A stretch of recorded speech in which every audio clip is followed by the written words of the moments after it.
I want to introduce Dr. David Treanor, and David is the national leader for LASH Australia.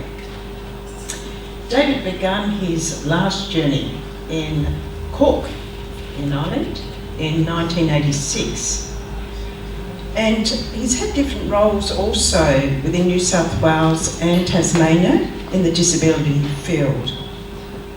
David has a range of qualifications and he has a PhD in philosophy. So please welcome Dr. David Treanor.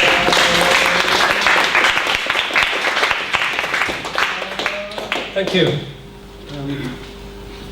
I just made some notes.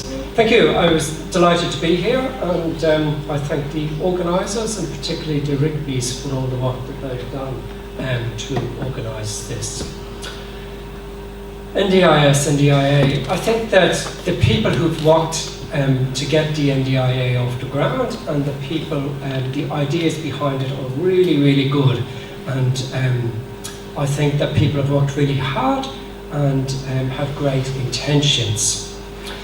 In the late 1990s, some people in England and America got together to think about what was happening there.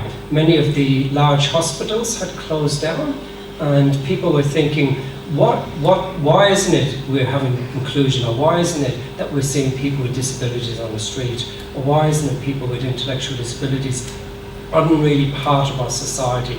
And they looked at what was going wrong, and they made 4 recommendations around what might be different and how it might change. I think the NDIA and the NDIS has many of these goals at heart. The first one was around the primacy of community. So there's something about when services or when people are thinking about something to look at a community response rather than a particular disability response to something. The second was around the importance of relationships, that they would expect everybody to have at least one person with a disability in a relationship circle, and they were thinking that's not really what's happening in society. The third was around that there would be personal plans for everybody. And the fourth part was around that people with disabilities would exercise choice and control in their life. I think if you look at the NDIA, you'll see that that's what their goals are.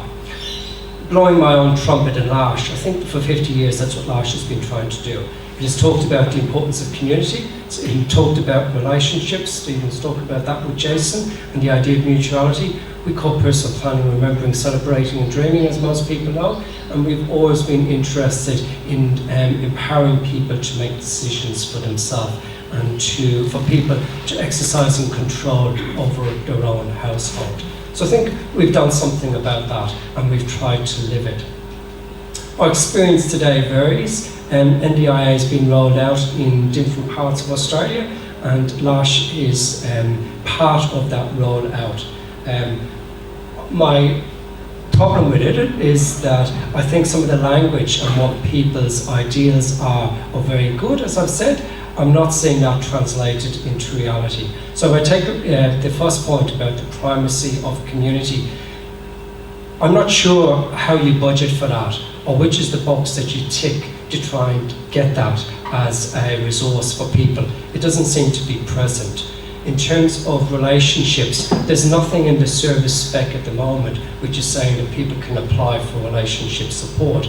So if that's missing, and that's something that people have talked about 20 years ago in other jurisdictions that's important, I think we're going to lose something if we don't look at changing that now.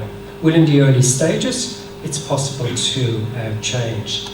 In terms of personal planning, some of my concerns around the personal plans or what I'm hearing is happening, there seems to be a fixation about money.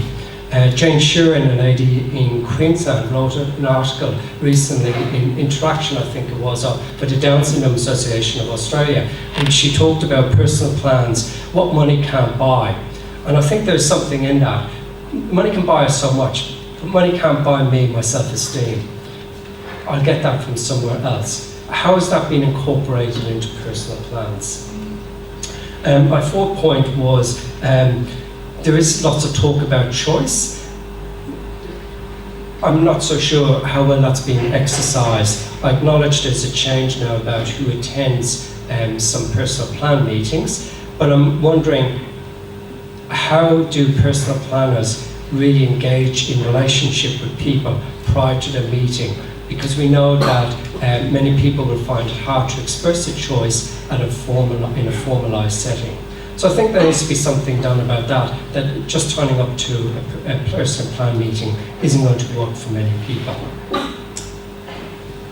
What we can do, I think we can support people to speak for themselves. I think there needs to be a whole emphasis on that. The NDIS is a good system. It's a good system if you're articulate. Maybe if you don't register as having an intellectual disability or a psychiatric disability, maybe then there needs to be additional resources placed for people.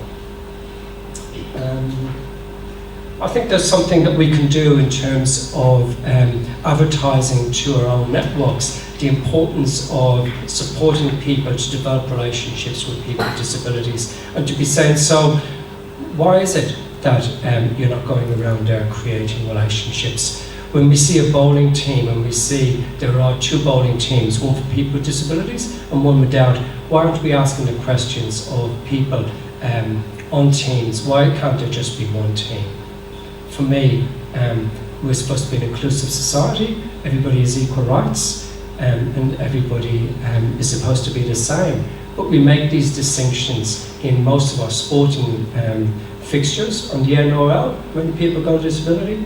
I think you leave the field in the AFL or the NOL when you've got a disability rather than you're invited onto the field. Maybe we need to do more with invitation.